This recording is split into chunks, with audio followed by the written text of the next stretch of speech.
Chapter 9, Students with Speech and Language Disorders. When working with students with speech and language disorders, we must consider the student's abilities with speech and language. Speech refers to the ability to produce sound, whereas language refers to the ability to receive, understand, formulate, and express information, feelings, and ideas. Two elements of language are expressive, the ability to produce language, and receptive, the ability to comprehend language. When we acknowledge cultural diversity, it is important to understand that dialects are also various forms of language, and difference does not automatically indicate a disorder.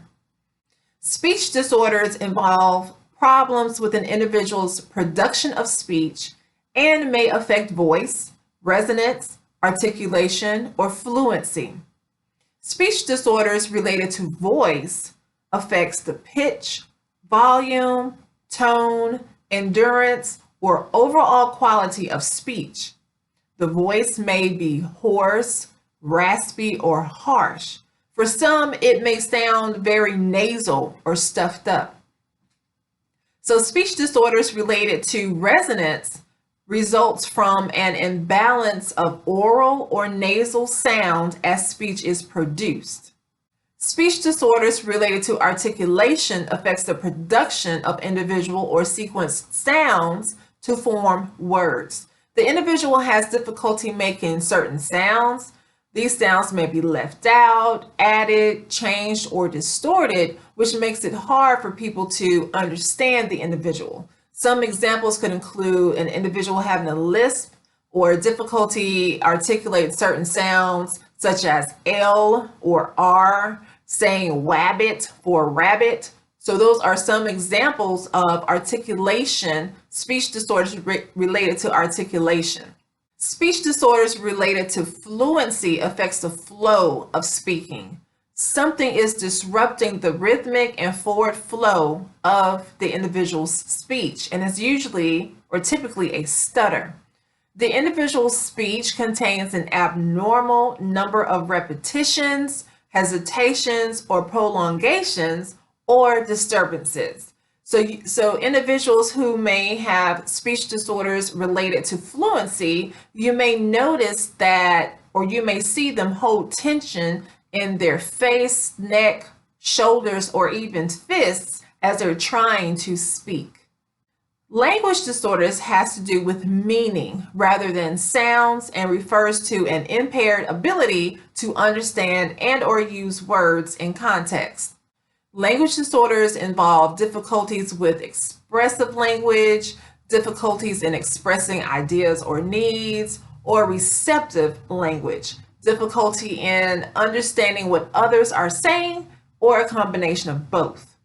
So students with language disorders may exhibit any of the following: phonological disorders, which involves difficulty in discriminating differences in speech sounds or sound segments; morphology deficits, which involves difficulty using the structure of words to get or give information; syntactic errors, which involves difficulty with phrase and or sentence formation or inappropriate grammatical patterns; semantic disorders, which involves difficulty with understanding the meaning of words and sentences; or pragmatic disorders, which involves difficulty with social use of language.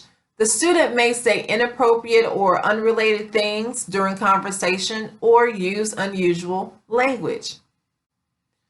Students with communication disorders may experience academic challenges or difficulty with reading or comprehension. They may even experience difficulty with understanding and expressing language. They may hear or see a word but not be able to understand its meaning.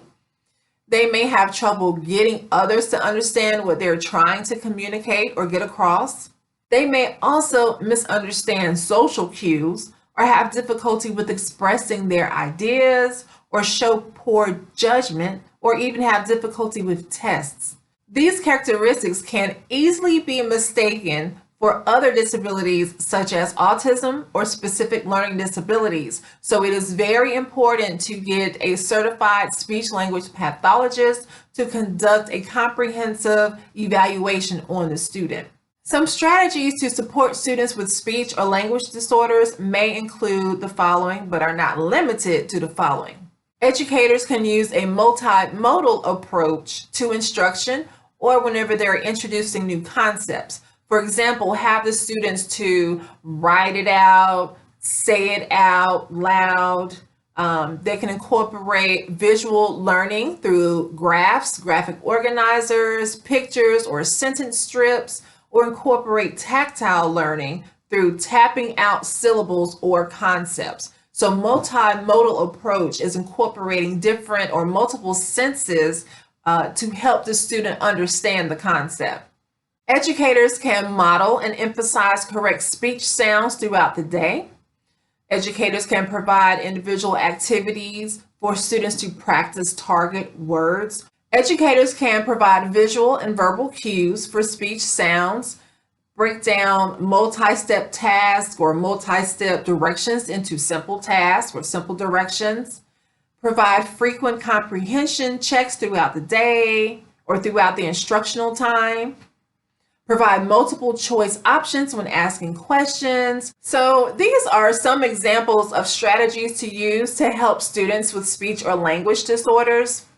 Students with speech or language disorders may receive services and support from various educational professionals, such as a general education teacher, special education teacher, as well as a speech language therapist. To apply what you learned in Chapter 9, review the section Assessment, pages 273 to 274, and reflect on the following questions. What sources of information are used to help determine the presence of speech and language disorders? What are similarities and differences between the ways speech is assessed and the way language is assessed? So the objective of this reflective exercise is just to provide another opportunity to apply what you learned in Chapter 9, and it is not a required assignment for this course.